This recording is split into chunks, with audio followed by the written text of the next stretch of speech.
Ништо на 26 февруари пред 11 години не навестувало дека ќе се случи настан кој ќе остане неизбрешлив момент од македонската државна и национална историја и свест. Рано наутро во зимскиот ден, медиумите во 8 часот и 15 минути јавуваат дека исчезнал авионот со кој претседателот Борис Трајковски патувал на меѓународна конференција во босанско-херцеговскиот град Мостар. Веќе во 10 часот и 30 минути медиумите ја пренесуваат веста дека претседателскиот авион со 9 патници се урнал, но без повеќе детали. Шокот доаѓа во 11 часот и 16 минути, кога тогашниот ирски премиер Берти Ахерн прв изјавува дека македонскиот претседател загинал во авионска несреќа. Информацијата на Ахерн може да се каже дека станува прва во низата контроверзи кои ја следат истрагата и акцијата за пронаоѓање на паднатиот авион, бидејќи според официјалните информации СФОР тврди дека го наоѓа леталото 26 часа по несреќата. Првата комисија која се формира да го истражи падот на авионот заклучува дека паднал поради процедурални грешки на пилотите кои летаат на погрешна висина при приодот на аеродромот во Мостар.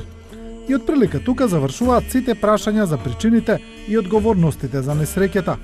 Македонската влада сепак во 2006 година носи одлука за повторно испитување на околностите под кои е паднат авионот на Трајковски. После двата направени извештаја за падот на претседателскиот авион, во јавноста се создава убедување дека пилотите и посадата на Кингерот се единствените виновници за авионската несреќа. Но дали е навистина така?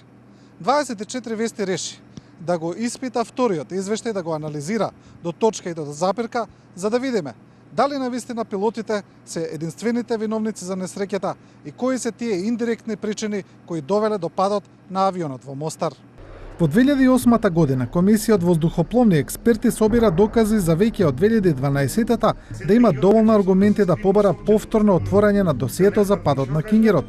Сотир Костов е еден од стручњаците кои тогаш велат дека првата истрага не одговара на низа прашања.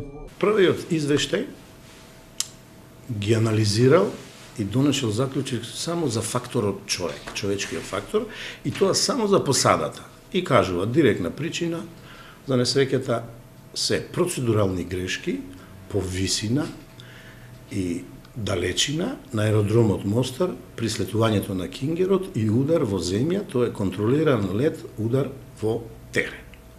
Останатите причини, а тоа се воздухопловната техника, како на аеродром Мостар, така и во авионот во Кингерот, работните услови во инволвираните субјекти, менаџментот, организацијата и функционирањето на сите инволвирани пред се правни субјекти, а потоа и поединци кои раководат со нив, апсолутно не се истражувани. Но сите заложби од македонска страна би биле залудни кога земјата во која се случила несреќата, во овој случај Босна и Херцеговина, не би прифатила нова истрага. Сотир Костов заедно со босанскиот експерт Омер Кулик одат на разговор кај тогашниот босански министар за транспорт и врски, кој треба да одговори на нивните барања. Се обративме до надлежниот министер за транспорт и врски на Босна, му ги предложивме сите нови и релевантни докази, ги образлагавме пред комисија кој тој ја формираше, 4 дена ги образлагавме, потоа тој формира друга комисија да цени што сме му дале како нови релевантни докази. Тоа се случуваше во период јули-октомври 2012 година и точно на 12 ноември 2012 година тој донесе позитивно решение, поточно одлука, со која ја отвора повторната истрага за несреќите на Кингерот. Босанската страна врз база на доказите дозволува нова истрага, а босанскиот експерт Омер Кулик застанува на чело на меѓународен тим од 12 члена, меѓу кои 5 експерти се од Македонија, а 7 од Србија и Босна и Херцеговина. Комисија била врло релевантна, значи од овог састава, значи 9 инженjera, 3 saobraćajna pilota, 2 magistra i 2 doktora nauka, teško da bi se mogla kvalitetnija sastaviti. Moguće, ali teško. Mi smo ovu grupaciju, znači ovih nas ljudi koliko nas je bilo, podijelili smo u 4 grupacije posebne i to su bili grupa za letenje, grupa za tehniku, grupa za procedure i grupa za ljudske resurse. Но отворањето на истрагата и составувањето на тимот се само почеток на приказната која трае во следните 2 години, и која открива серија на контроверзни моменти, завери и обиде да се сокрие дел од случувањата. Косто вели дека соработката со СВОР и со босанските воздухопловни власти била блиску до нула. На почетокот имавме огромни проблеми. Господата од Босна и од СВОР не сакаат да соработуваат со нас. Во воздухопловството последно джентлменско правило информациите не се кријат, треба да му бидат достапни секому, особено на субјекти од воздухопловството, се со цел да не се случуваат вакви или слични несреќи во иднина. На неколку пати во период 2010-2012 година се обраќавме и до СВОР и до воздухопловните власти од Босна да ни дадат информации и конкретно кажувавме што ни треба, не сакаат да соработуваат со нас. Но истрагата тргнува. Вториот извештај кој во Македонија и Босна и Херцеговина е презентиран пред месец дена, отприлика нотира слични елементи на моментот на ударот на авионот во земјата. Воздухопловот во 7 часот и 59 минути и 56 стотинки со брзина од 230 км на час со десното крило на височина од 1,75 метри удира во дрво со пречник од 10 на сантиметри, младо дрво со пречник од 10 сантиметри и го пресекува дрвото. Веднаш по губењето на контактот меѓу авионот и контролната кула на СВОР во Мостар, се алармираат најблиските единици кои веднаш тргнуваат во потрага по авионот. Поради одржувањето на меѓународна конференција на која патувал и председателот Трајковски, во Мостар се формира и кризен штаб. Значи, они ги известуваат полицијата, војската, најблиските болници што се наоѓаат тука околу Мостар. Кога авионот е најден, официјално по 24 часа се констатира дека 7 патници, меѓу кои и председател Трајковски, како и двајца пилоти, не се преживеани.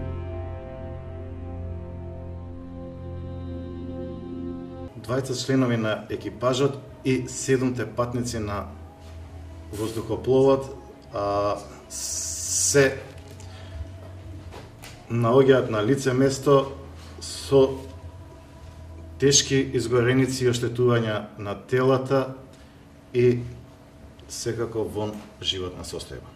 До запирањето на авионот поминуваат десетина секунди. После некои 12 секунди, да кажам, агонија во кабината, воздухопловот удира на 134 метар, уште еднаш одскокнува, удира на 147 метар и конечно се запира на 149 метар. Но падот и ударот се претвораат во вистинска катастрофа кога се случува силен пожар поради горивото во авионот. Доаѓа до истекување на керозин од левото крило, се работи за некој количина од 250 до 300 литри, во допир со погонските делови на воздухопловот кои се со висока температура и така натаму, доаѓа до запалување. И тоа се детали кои ги констатира истрагата. Но сега доаѓаат спорните моменти кои претходно не се пренесени во јавноста. Мостарскиот аеродром, како единствено средство за навигација, тогаш користи така наречен VOR-DM уред, кој му помага на авионот да слета. Во првиот извештај кратко се констатира дека навигационот уред во Мостар работел, но повторената истрага утврдува повеќе контроверзни моменти. За време на приодот на авионот кон аеродромот, пилотите во еден момент губат сигнал од аеродромот во Мостар и тоа трае цели 44 секунди. Ова што ќе го слушнете е оригиналниот аудиозапис од летот на Кингерот.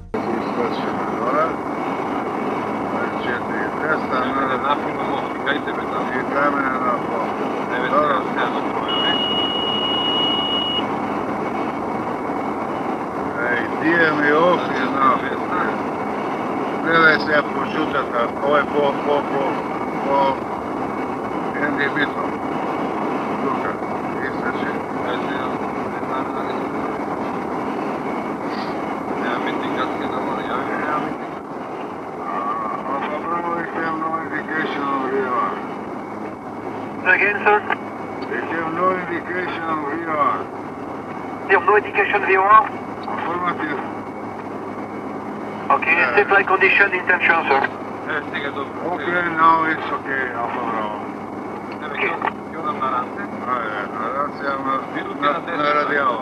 Воздухопловниот инженер Тихомир Сапунџиски вели дека уредот за навигација го изгубил сигналот на место од суштинска важност за летот. По детално разгледување на калибрацијата изведена на 27.3.2004 година еден месец по несреќата на Кингерот, се увидува дека во РДМ уредот, ко прво, го губи сигналот точно во круцијалниот дел пред финалниот заврат за холдинг по радијал 146 за приот кон ранвеј 34 на аеродромот во Мостар. Во претходниот извештај има една реченица. Во РДМ функционирал. Како? Шо? Зошто? Зошто тие самите во самиот транскрипт ние го имаме дека тие изгубиле ВОР сигнал. Анализите кои се прават од страна на меѓународната комисија покажуваат дека во РДМ уредот не давал доволно сигнал на дел од рутата по која летал авионот на 26 декември 2004 година. Има осцилации во губењето на сигналот. Може да видиме дека во овој дел овде се губи сигналот од калибрацијата, тоа е од 12,5 наутички мили до 15,2 наутички мили на височина од 5200 до 4700 метри, односно фити. А летот на Кингерот го губи сигналот од 4700 фити до 4200 фити. Овде е земено парчето, делот од самата процедура, важечка во тој момент на слетување и со ставање на добиените податоци од симулациониот лет, обработка со кригинг метода и софтвер за жива презентација, се покажува просторот, значи овој црвен дел, покажува каде нивото потребно на сигнал во таа точка е испод потребното пропишено со Анекс 10 од ИКА. Но мистеријата околу работењето на навигационото средство се зголемува кога истражителите дознаваат дека ги нема записите од работата на уредот на критичниот датум. Во првите 24 часа по несреќата, некој неовластено исчитувал историјата на работење на навигационото средство во РДМИ. И кога дошла комисијата, предводена од Салко Бегич, тоа да го направи легитимно, бидејќи таа е надлежна, констатирале дека само за 26 февруари 2004 година нема запис за тоа како работело средството за навигација во РДМИ. Тоа не е возможно. Истражителите не знаат дали податоците се избришани, но сигурни се дека за време на првата истрага не се побарани.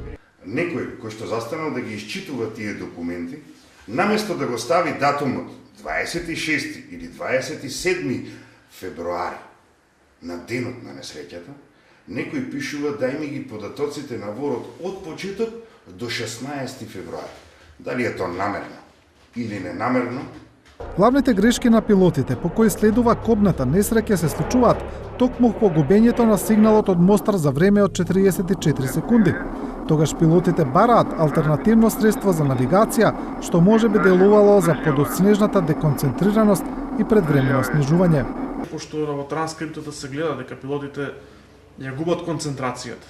Има околу минута и нешто. Тие бараат да подесат, да почнат по друго средство да се навигираат, односно по GPS, бараат да други солуции, така да секако дека доколку средството би било исправно, сигнал би бил постојан, тие би имале постојан увид на инструментите и би ги следиле само процедурите. Но меѓународната комисија наоѓа и други аномалии. Босанското обвинителство кој излегува на терен не наредува започнување на истрага и вештачење на предметите од авионот. На местото не се прави ниту криминалистичка и форензичка анализа. Обвинителката и го признава тоа дека не го направиле. Кога ја покренува постапката на 15 март министерот за транспорт и врски тогашен на Босна и Херцеговина Докич, тие веднаш даваат наредба на 16 март и тоа се прави, замислете, во хангарот аеродром Мостар, на остатоците од лупината, а тоа не е лице место.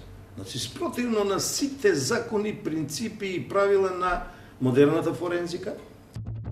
Но и во повторената истрага СФОР и воздухопловните власти во Босна не сакаа да ги предадат ниту доказите кои ги имаат собрано. Ама ние за сега ги имавме доказите приберени преку обвинителството на Босна, таму складирани уште 2004 година и полицијата на Босна, за кој морам да кажам, соработувавме, тоест господин Томер Кулич, а ние учествувавме во таа соработка прекрасно. Сите докази што се побараа се добија. На еден начин се добија доказите што не сакаше да ги даде СВОР и БХДЦ и само требаше да се изанализират истите. Зошто тие не сакаат да ги дават, можете да предосетите, да се ја сокријат грешката и вината.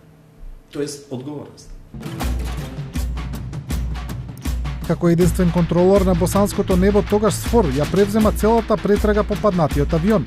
СФОР тогаш тврди дека леталото го наоѓа 26 часа по падот, по сигналот на уредот во авионот кој служел како локатор при несреќа.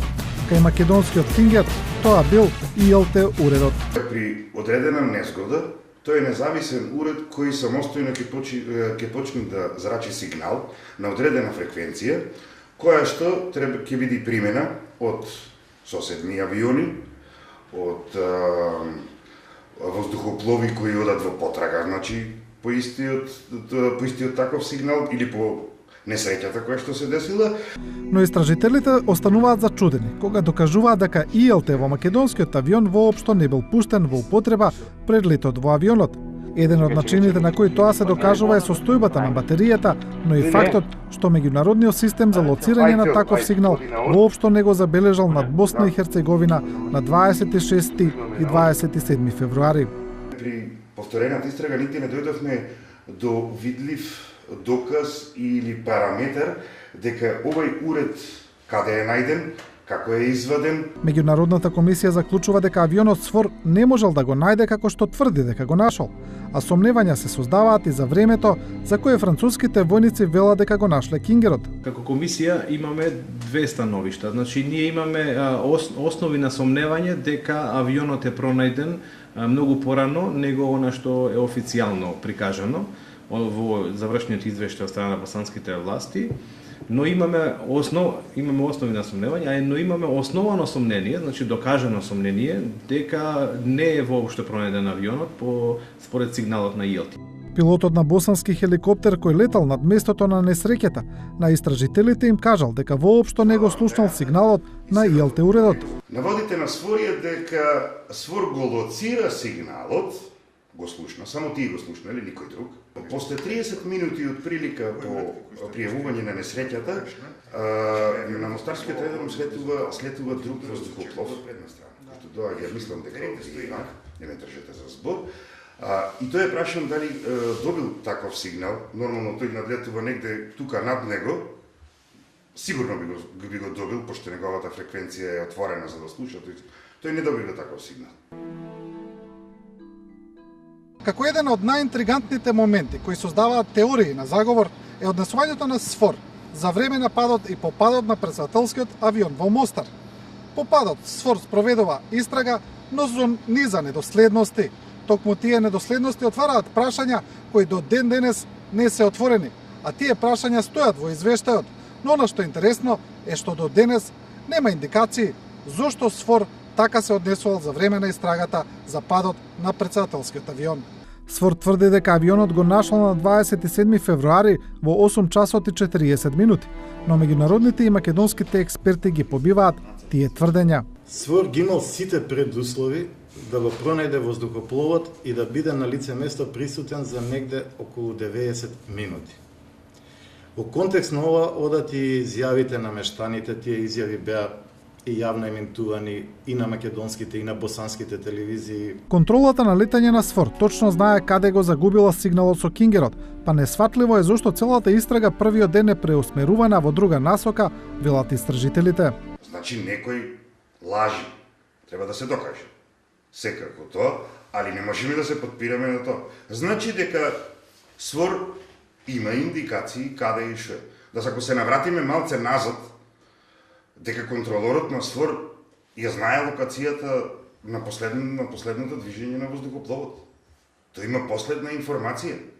Има информација дека го држи радијалот, значи го има правецот 326, и последната информација од пилотот е дека се наоѓаат на 8 наутичка милја.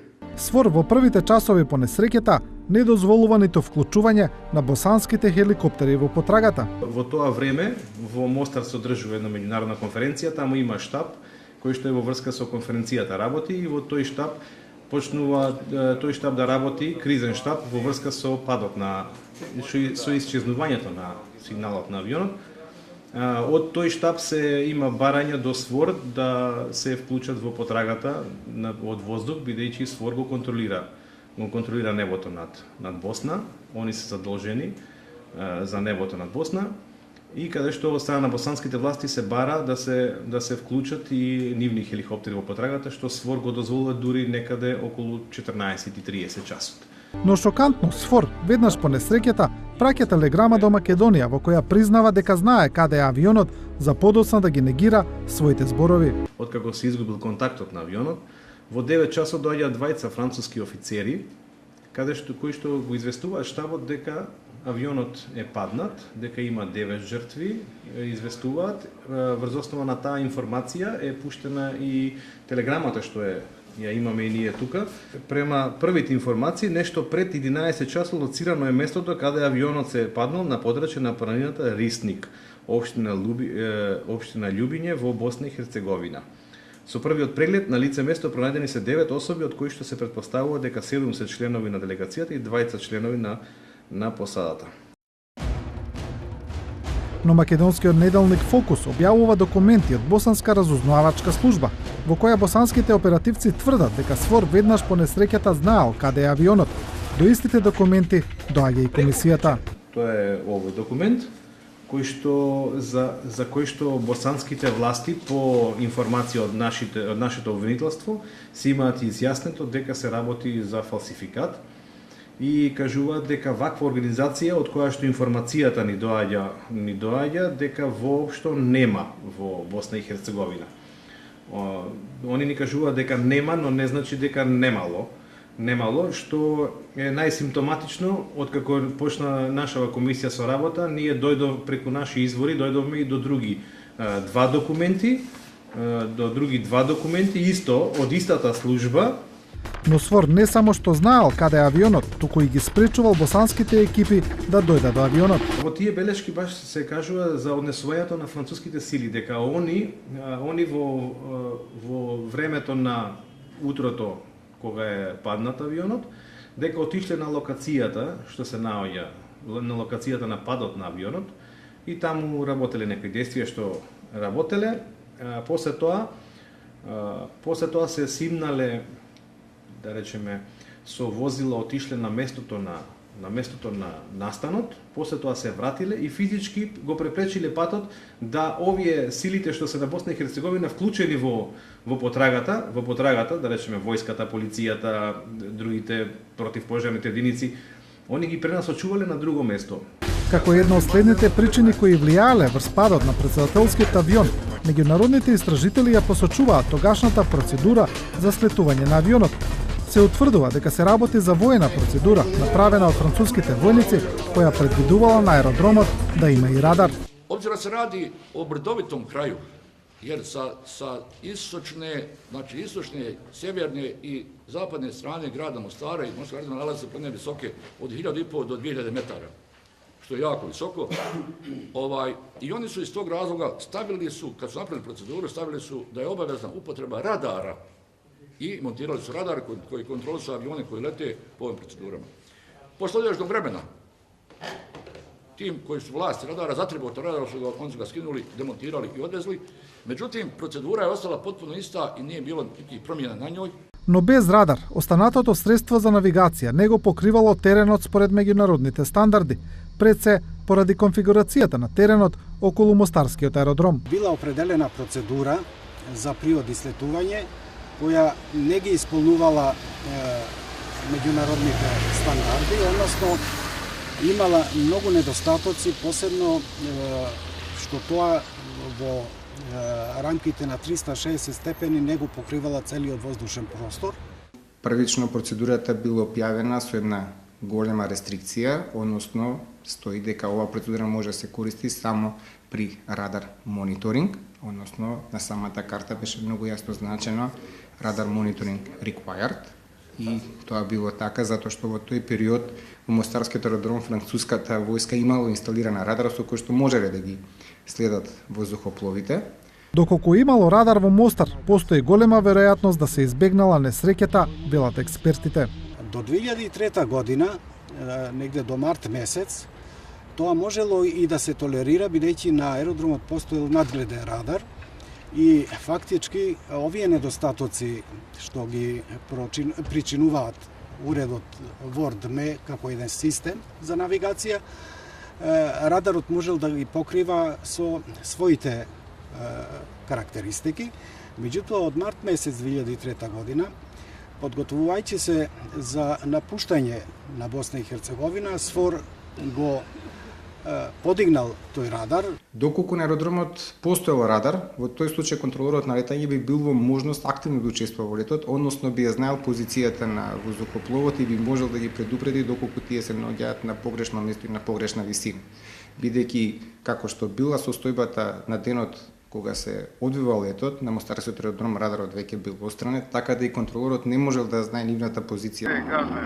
Еден од најпогрешните делови на процедурата биле што минималните пропишани висини скандалозно се порамнуваат со деловите на теренот, и тоа токму на местото каде паднал македонскиот Кингер, и тоа поради спуштање под минималната пропишана висина. Висините кои што биле публикувани, минималните безбедни висини кои што биле публикувани за таа процедура, требало да бидат публикувани наместо за straight-in, туку за circling approach. Дека доколку биле испочитувани и као стандардите и таа процедура би била публикувана во согласно со нив, минималните безбедни висини би биле речиси дупло повисоки од тие што биле публикувани. Тука не се исклучува одговорноста на пилотите кои преслетување требало да ја следат важечката карта на аеродромот, но тоа е непознато дали се случило. Посадата поседувала карта на која што оваа процедура бира прикажана, тоа е недвосмислено се утврдува транскриптот кој што ние го изработивме во текот на истрагата. Дали тие анализирале самата процедура пред летот, пред претходниот ден, пред воопшто да тргнат сам лет, ние тоа не можеме да знаеме, нели? Анализата на процедурата за слетување во Мостар, која не е направена при првата истрага, одговара на многу прашања. Местото на несреќата се наоѓа речиси на номиналната траекторија пропишана од инструменталната процедура за летање и самото тоа даде една посебна важност зошто е неопходно да се изработи точна анализа на процедурата по која што се одвивал летот. Бидејќи доколку местото на несреќата било неколку километри лево, десно или некаде на друго место во однос на процедурата за летање, тогаш навистина би требало да се бараат причините за несреќата на друго место. Падот на Кингерот на Трајковски во Босна, Македонија, но и во светот отвора широка лепеза на теории на заговор. Се пишува за поставен експлозив во авионот, за саботажа на инструментите и за испукана ракета од земја, а најчесто се употребува зборот атентат. Овие обвинувања биле и едни од главните мотиви за повторената истрага. Ова комисија е sastavljena odlukom ministra prometa i komunikacija Bosne i Hercegovine, gospodina Hadžića, koji je bio i jedini nadležan da otvori ovu istragu. Kad me je pitao za mišljenje, ja sam rekao da bez obzira na sve to, Bosna i Hercegovina treba da otvori novu istragu iz razloga što se pojavile špekulacije da je bio atentat na predsjednika države, susjedne prijateljske, i da iz tog razloga, obzirom se desila na teritoriji Bosne i Hercegovine, mi moramo da uzmemo to u tretman. Како подкрепа на теориите на заговор се зборува и за едното тело на последниот патник вработен во обезбедувањето на председателот, кое не било изгорено како другите, но често се зборува и за најдена свилена марама која била нечепната на метар од јагленосано тело. Форензичарите велат дека сега имаат одговори. Доаѓа малку до контрадикторни состојби, значи имаме две тела целосно изгорени за кои согласно форензиката знаеме дека е потребна температура од 1100 степени кога доаѓа до топење и ронење на коската, а од друга страна на 1,5 метар имаме марама која воопшто не е изгорена. Ова е единствено можно ако пламенот бил многу кратко траен, значи многу силен во одредена временска дистанца, да речем во одреден многу краток временски период и веднаш после тоа згаснува поради немање на горивни субстанции. Заклучно со состојбата во која бил авионот и телата, најдените инструменти и целата истрага, експертите ги исклучуваат и останатите можности за намерен пад на авионот. Апсолутно не е можно да имало експлозија пред падот на авионот.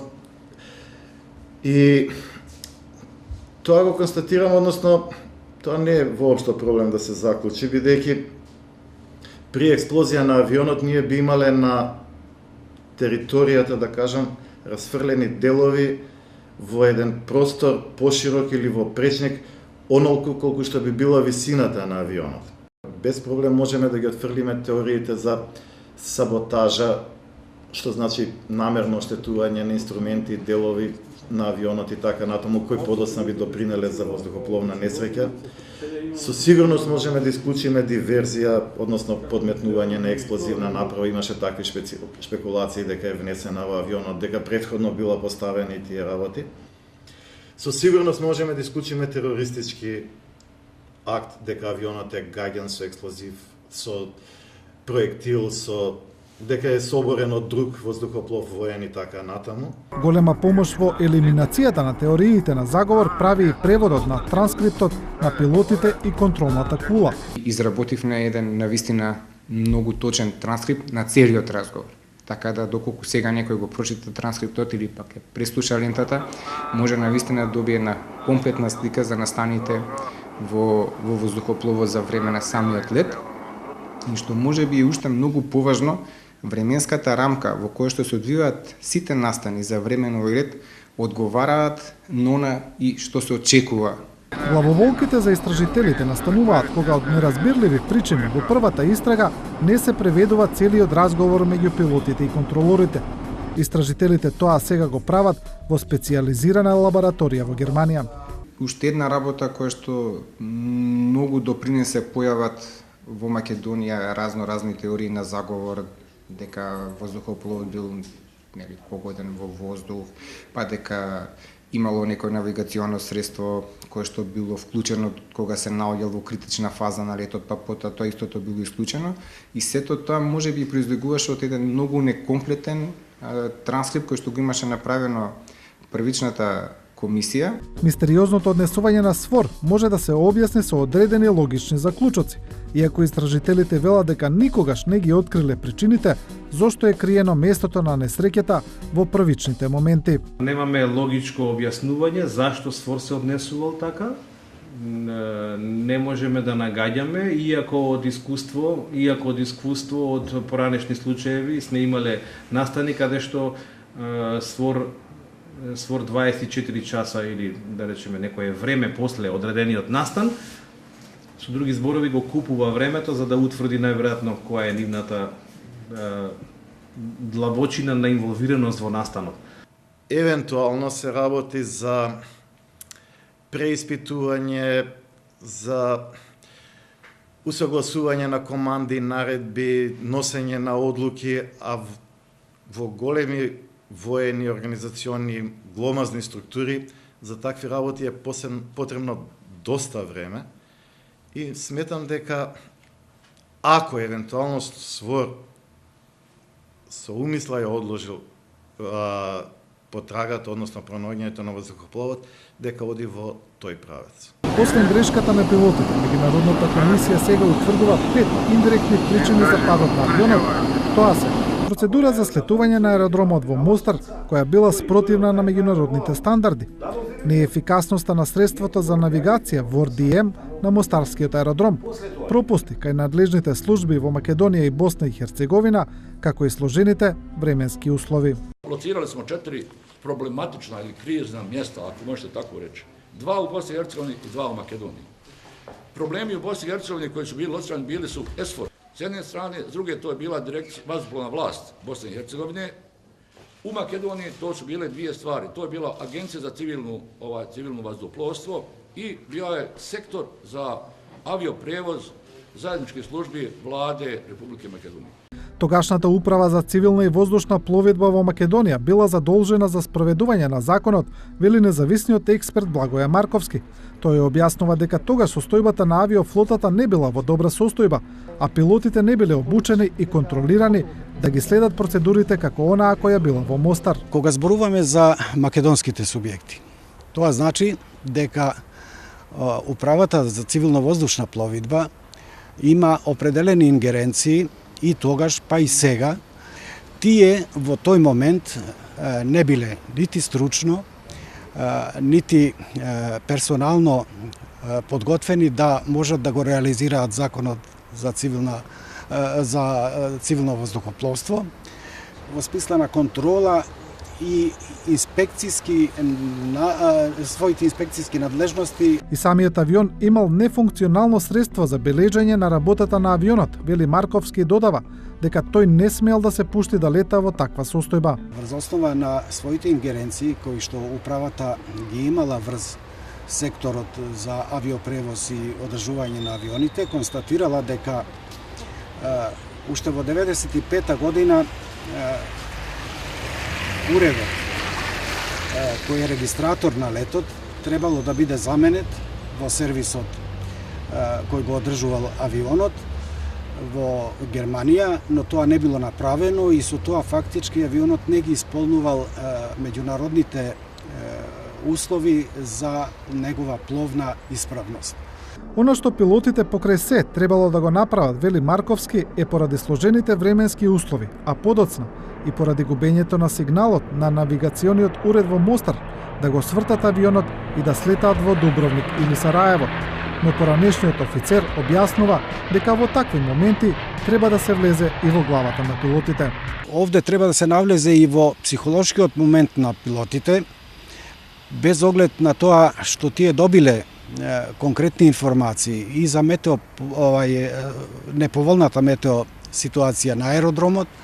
Значи, психолошкиот момент на посадата по секоја цена да се изврши задачата, бидејќи председател Трајковски треба да присуствува на оваа конференција.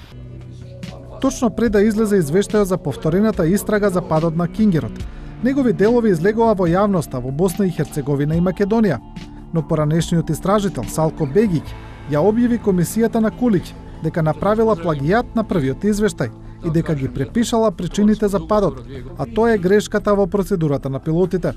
Сотир Костов вели се работи за продолжување на обидите за криење на вистината. Бермудскиот триаголник помеѓу Босна и Македонија, воздухопловно обвинителско своровски би рекол, од тие три субјекти, кои ги прикрија аргументите, фактите, доказите за вистината на падот на Кингерот 2004 година, се обиде и беше успешен во првата фаза да направи саботажа, тоа е пресретнување на извештајот, неовластено дојдоа до него и дел објавија, извадија од контекст и се потрудија да направат една дезинформација во јавноста во Босна и во Република Македонија, дека наводно се е исто како во првата истрага. Не. Целта на повторената истрага е да открие што точно се случило со Кингерот, па сега е на потек обвинителството на Македонија и Босна и Херцеговина, вели Костов.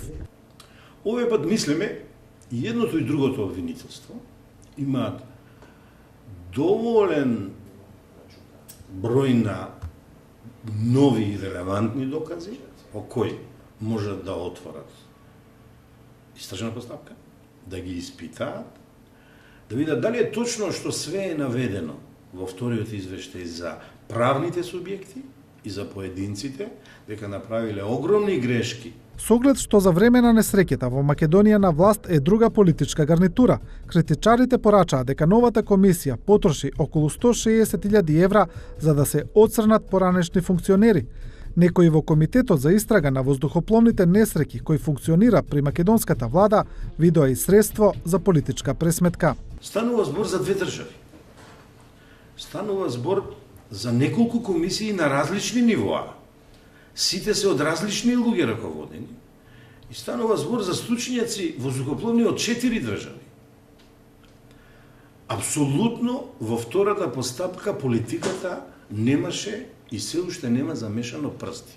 Ова најодговорно ви го велам.